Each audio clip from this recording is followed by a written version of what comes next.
Hello दोस्तों, आप सभी का हमारे चैनल सरकारी नौकरी में स्वागत है। दोस्तों, आज हम इस वीडियो में बात करेंगे 8वें वेतन आयोग के बारे में।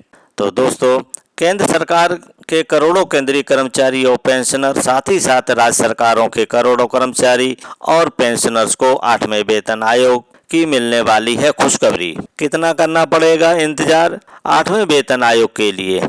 अब और कब केंद्रीय कर्मचारी और पेंशनर्स की जेब में आएगा पैसा? दोस्तों, 8वें वेतन आयोग बना, करोड़ों केंद्रीय कर्मचारी, पेंशनर, साथ ही साथ राज्य सरकारों के कर्मचारी, पेंशनर्स क्योंकि उल्टी गिनती शुरू हो गई है। 31 जुलाई 2025 को केंद्र सरकार 8वें वेतन आयोग का नोटिफिकेशन, उसके सदस्य, अध्यक्ष और टर्म्स ऑफ रेफरेंस यानी TOR का कार्यक्षेत्र की जानकारी सूचना कर्मचारियों को दे सकती है। Question mark. दोस्तों, 16 जनवरी 2025 को 8वें वेतन आयोग की घोषणा की। उसके बाद में कुछ मीडिया में बहुत खबरें आईं। 24 घंटे में कई हजार नहीं कई लाख 8वें वेतन आयोग की खबरें आ रही हैं।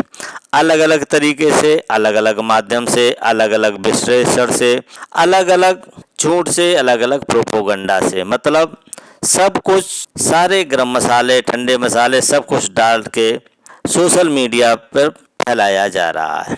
दोस्तों, ऐसा क्यों कि इस तरह की खबरें आ रही हैं? और ऐसा नहीं है कि ये खबरें आप नहीं देखते हैं या हम नहीं देखते हैं। इन खबरों से अभी तक कोई नहीं बच पा रहा है, क्योंकि 8वें वेतन आयोग सीधे तौर पर केंद्रीय कर्मचारियों की जेब से जुड़ा हुआ है। उनके घर परिवार, बच्चों की शिक्षा, स्वास्थ्य, हर चीज से 8वां वेतन आयोग जुड़ा हुआ है। तो इसीलिए कर्मचारी ये सोचता है कि यार, इस न्यूज में जाकर देखो कि हमारा 8वां वेतन के अनुसार कितना वेतन या कितनी पेंशन बढ़ जाएगी, और उसके बाद में कुछ हम जरूरी काम भी करेंगे, घर मकान बनवा लेंगे, बच्चों को अच्छे स्कूल में एडमिशन भी करवा देंगे, बच्चों की शादियां भी कर लेंगे। बहुत सारी चीज़ें हैं दोस्तों। जो उल्टी गिनती शुरू हुई है वो आप सबको पता है कि 3 जुलाई 2025 का एक लेटर निकला था government of India, ministry of personnel public grievances and pension department, personnel and training. और वो जो लेटर निकला था उसके अनुसार ये letter the chief secretary all state governments, all secret ministry, department of the government of India, जो 4 post हैं सेक्रेटरी की 8वें वेतन आयोग में, इन्हीं को भरने के लिए अब ये चौथी बार ये लेटर निकला है कि आप देख रहे हो चारों लेटर। पहला लेटर 23 अप्रैल 2025 को निकला, जिसके अनुसार मांग की गई कि 4 योग्य A क्लास के सेक्रेटरी अपना जो 8वें वेतन आयोग में वॉलंटरी सेक्रेटरी बनना चाहते हैं वो अप्लाई करें। और उसकी जो डेडलाइन दी गई थी वो 21 मई 2025 पर 4 पोस्ट नहीं भरी, क्योंकि हम मीडिया में भी देख रहे हैं तो मीडिया कह रही है योग्य फर्स्ट क्लास के ऑफिसर नहीं मिले। उसके बाद दूसरा लेटर 22 मई 2025 को, और इसमें जो डेडलाइन दी गई थी वो 10 जून 2025 को, 10 जून 2025। इसके बाद में तीसरा लेटर निकला 12 जून 2025 को, और उसमें जो डेडलाइन दी गई थी 30 जून 2025। और अभी फ़िलहाल इसी महीने में 3 जुलाई 2025 को ये लेटर निकला, तो उसमें जो लास्ट डेट दी गई है वो 31 जुलाई 2025 को। अगर सरकार को 4 योग्य सेक्रेटरी नहीं मिल पा रहे हैं तो सरकार कभी भी नोटिफिकेशन, अध्यक्ष, उसके सदस्य, TR घोषित कर सकती है, 31 जुलाई को भी कर सकती है। अब एक प्रश्न तो आपके मन में, दिमाग में उठ ही रहा होगा कि फर्स्ट क्लास के जो ऑफिसर हैं इंडिया में वो हज़ारों हैं, क्या हज़ारों में से 4 ऑफिसर नहीं मिल रहे हैं सरकार को? 4 ऑफिसर के लिए 6 महीने हो गए ढूंढते ढूंढते, मतलब इसको कहते हैं लालटेन से ढूंढना। और क्या 31 जुलाई को 4 सेक्रेटरी मिल जाएंगे 6 महीने में?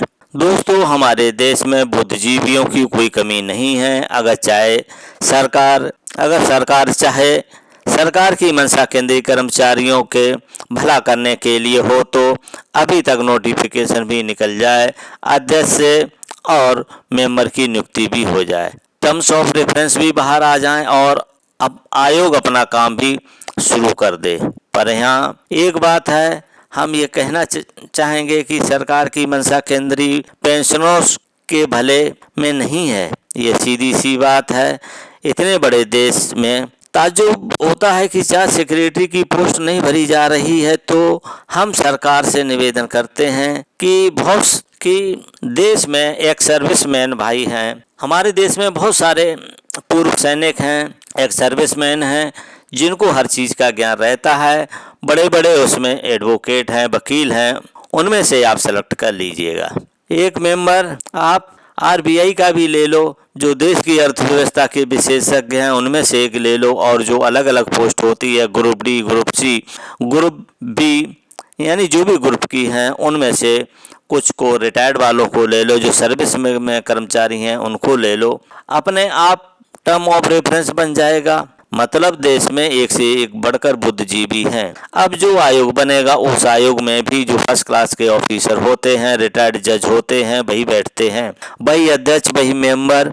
जबकि होना ये चाहिए कि जो कर्मचारी वर्ग है, जिस भी ग्रुप का है, उनमें से वो आयोग में शामिल करने चाहिए, वो अपनी जरूरत वहाँ बता सके सरकार को। अब आयोग फर्स्ट क्लास के जो नौकरी पेशा वाले हैं, ग्रुप डी के, ग्रुप सी के, ये तो आयोग के सामने जाके सिर्फ प्रेजेंटेशन देंगे, जी हमारी नौकरी में ये तकलीफ है, हमारा ये अलाउंस बनना चाहिए, हमें ज़रूरत ये है कि बच्चों की शिक्षा पे ये खर्च हो रहा है, स्वास्थ्य पे ये खर्च हो रहा है, आज की महंगाई ये है, आज मकान बनवाते हैं तो ईंट पत्थर सीमेंट का भाव ये है। अगर सामने वाली कुर्सी पर कोई डी ग्रुप का, कोई सी ग्रुप का कर्मचारी बैठा है, तो वो जो बोल रहा है उसको वो खुद भी महसूस कर सकता है कि वाकई में बात तो ठीक कर रहा है।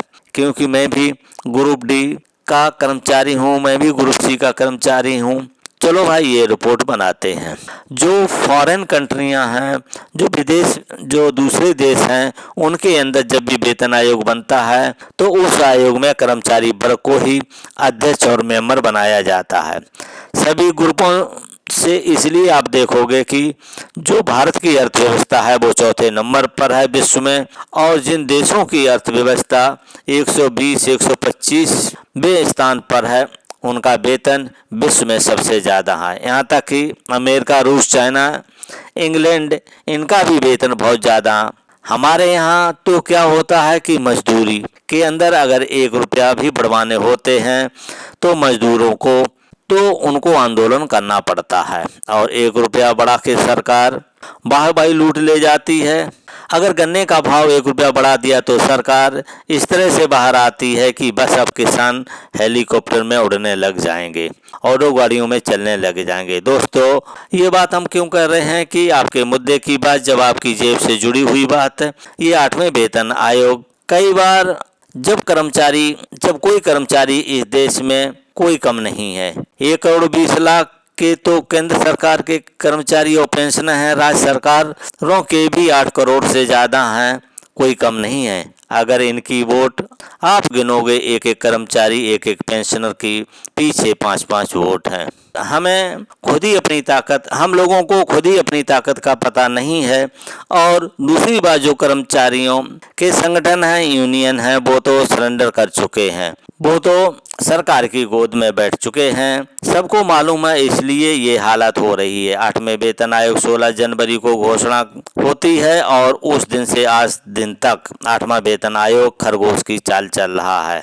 दोस्तों अब देखते हैं 31 जुलाई को सरकार इस डेट को आगे बढ़ाती है या फिर सरकार को 4 योग फर्स्ट क्लास के ऑफिसर मिल गए हैं। पर आवाज़ उठाते रहिएगा, नहीं तो सरकारें सो जाएंगी। अगर आवाज़ नहीं उठाते रहे तो सरकारें सो जाएंगी।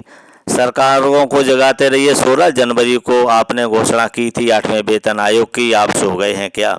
यही हालत रही तो 8वां वेतन आयोग जाके 2029 में लागू होगा और उस समय माहौल इस तरह का होगा कि 8वां वेतन आयोग दे दिया। पर उस समय लाखों कर्मचारी पेंशनर जो आज इंतजार कर रहे हैं 8वां वेतन आयोग मिले, वो उस समय धरती पर मौजूद नहीं होंगे।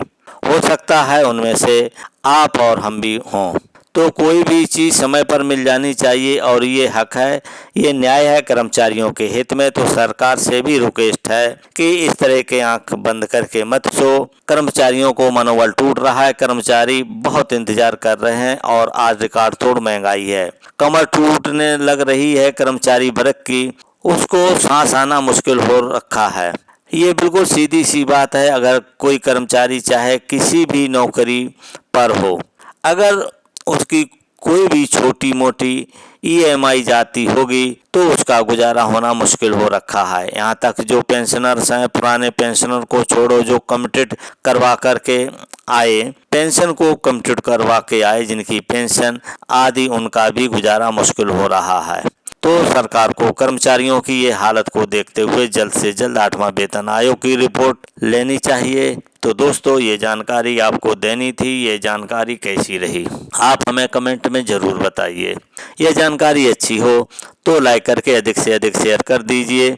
यदि आप पहली बार इस चैनल को देख रहे हैं तो इस चैनल को सब्सक्राइब जरूर करें। सब्सक्राइब करने के बाद घंटी वाले निशान को दबा करके ऑल पर सेट कर दीजिए, जिससे हमारी आने वाली हर अपडेट आपको सबसे पहले मिल सके। तो दोस्तों, इस वीडियो को देखने के लिए थैंक यू फॉर वॉचिंग। आप मिलेंगे नेक्स्ट वीडियो में नई जानकारी के साथ।